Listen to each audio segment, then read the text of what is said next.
திண்டுக்கலுக்கு மாற்றினார்கள். திண்டுக்கல்லிலும் உதவி ஆணையராக போய் சேர்ந்தேன். திண்டுக்கல் நூற்பாலைகள் அதிகமாக இருக்கின்ற ஒரு இடம். பின்தங்கிய மாவட்டமாக இருந்தாலும் தொழில் தொடங்குவதற்கு மாநில அரசும் மைய அரசும் நிறைய அங்கே சலுகைகள் வழங்கியதால் திருப்பூர், கோயம்புத்தூர் பகுதிகளிலிருந்து நிறைய தொழில் முதலீட்டாளர்கள் திண்டுக்கலுக்கு வந்தார்கள். அங்கு நூற்பாலைகளை நிறைய ஏற்படுத்தினார்கள்.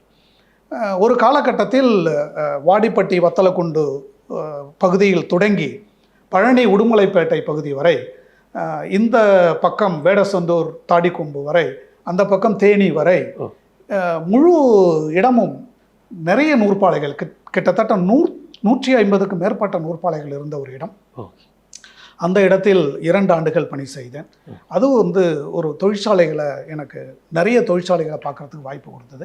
இயல்பாகவே பொறியியல் பட்டதாரிங்கிறதுனால எங்கே பணிக்கு போனாலும் அங்கே இருக்கிற தொழிற்சாலைகளுக்கு போய் அங்கே எப்படி தொழில் செய்கிறாங்க, அந்த தொழில்நுட்பத்தை தெரிஞ்சு, தொழில்நுட்பம், தொழில் செய்யும் விதம், வணிகம் இரண்டுமே ஒவ்வொரு இடத்துக்கும் போய் அதை ரொம்ப கூர்மையாக தெரிஞ்சுக்குவேன்.